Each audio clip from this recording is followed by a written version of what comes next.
This is your life and how you tell it. For more than a century, researchers have been trying to work out the raw ingredients that account for personality, the sweetness and neuroses that make Anna Anna, the sluggishness and sensitivity they make Andrew Andrew. They have largely ignored the first person explanation, the life story that people themselves tell about who they are and why. Stories are stories, after all. The attractive stranger at the airport bar hears one version, the parole officer another, and the PTA board gets something entirely different.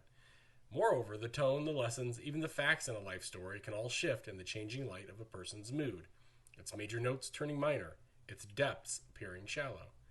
Yet in the past decade or so, a handful of psychologists have argued that the quicksilver elements of personal narrative belong in any three-dimensional picture of personality. And a burst of new findings are now helping them make the case. Generous, civic-minded adults from diverse backgrounds tell life stories with very similar and telling features, studies find. So likewise do people who have overcome mental distress through psychotherapy. Every American may be working on a screenplay, but we are also continually updating a treatment of our own life, and the way in which we visualize each scene not only shapes how we think about ourselves, but how we behave. New studies find, by better understanding how life stories are built, this work suggests people may be able to alter their own narrative in small ways and perhaps larger ones. When we first started studying life stories, people thought it was just idle curiosities. Stories, isn't that cool? Said Dan P. McMadams, a professor of psychology at Northwestern and an author of a 2000 book, The Redemptive Self. Well, we find that these narratives guide behavior in every moment and frame not only how we see the past, but how we see ourselves in the future. Researchers have found that the human brain has a natural affinity for narrative construction. People tend to remember facts more accurately if they encounter them in a story rather than in a list, studies find, and they rate legal arguments as more convincing when built into narrative tales rather than on legal precedent. YouTube routines notwithstanding, most people do not begin to see themselves in the midst of a tale with a beginning, middle, and eventual end until they are teenagers. Younger kids see themselves in terms of broad, stable traits. I like baseball, but not soccer, said Kate McLean, a psychologist at the University of Toronto. This meaning-making capability to talk about growth, to explain what something says about who I am, develops across adolescence.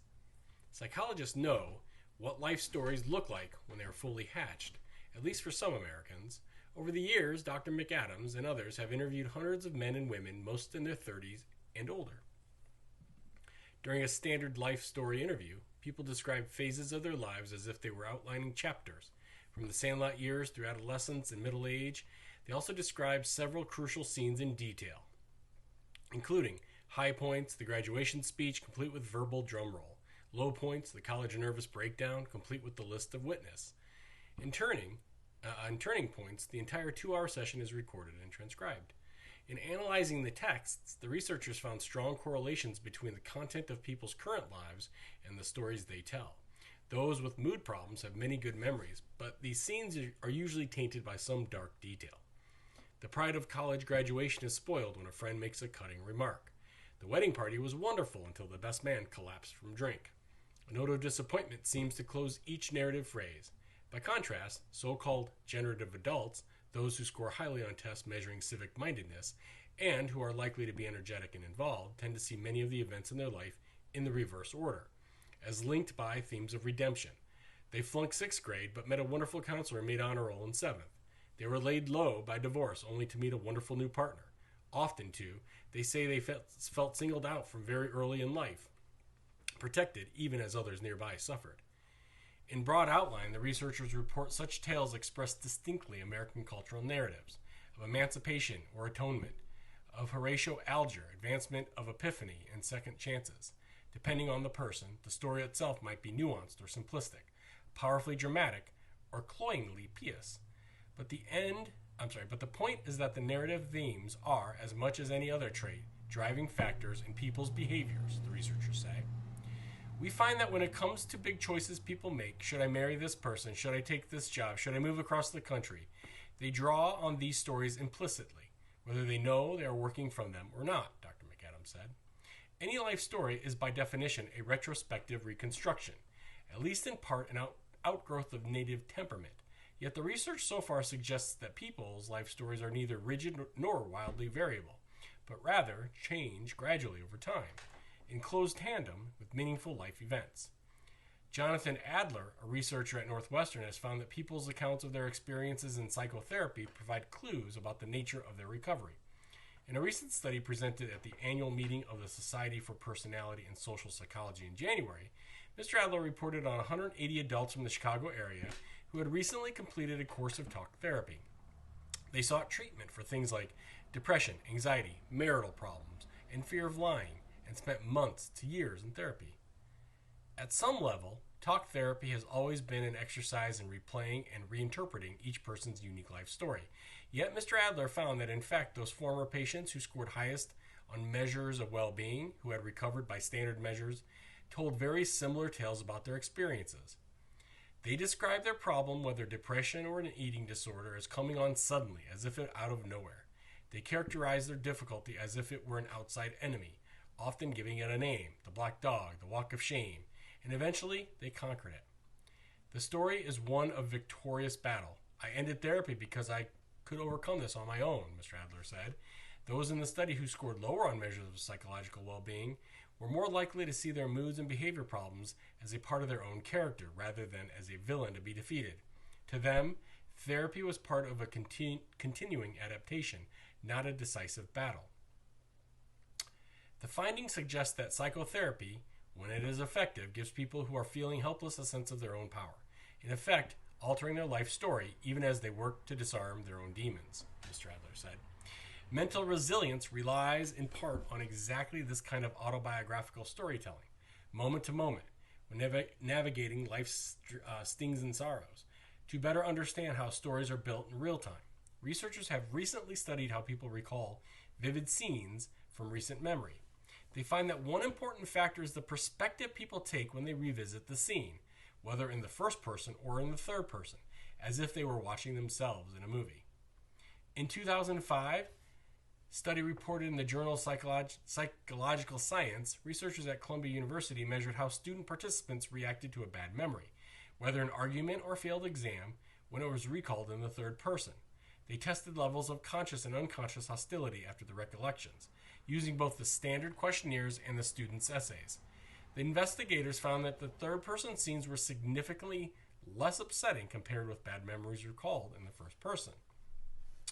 What our experiment showed is that this shift in perspective, having this distance from yourself, allows you to relive the experience and focus on why you're feeling upset, instead of being immersed in it, said Ethan Cross, the study's lead author.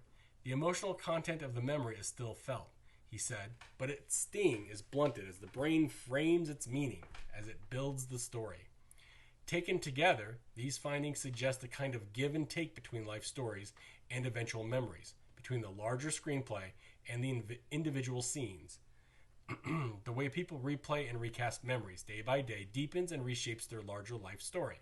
As it evolves, that larger story in turn colors the interpretation of the scenes. Nick Westrate, 23, a student living in Toronto, said he was able to reinterpret many of his painful memories with more compassion after having come out as a gay man. He was very hard on himself. For instance, when at age 20 he misjudged a relationship with a friend who turned out to be straight. He now sees the end of that relationship as both a painful lesson and part of a larger narrative. I really had no meaningful story for my life then, he said, and I think if I had been open about being gay, I might not have put myself in that position, and he probably wouldn't have either. After coming out, he said, I saw that there were other possibilities. I would be presenting myself openly to a gay audience, and just having a coherent story about who I am made a big difference. It affects how you see the past, but it also affects your future. Psychologists have shown just how interpretations of memories can alter future behavior. In an experiment published in 2005, researchers had college students who described themselves as socially awkward in high school recall one of their most embarrassing moments. Half of the students reimagined the humiliation in the first person, and the other half pictured it in the third person. Two clear differences emerged.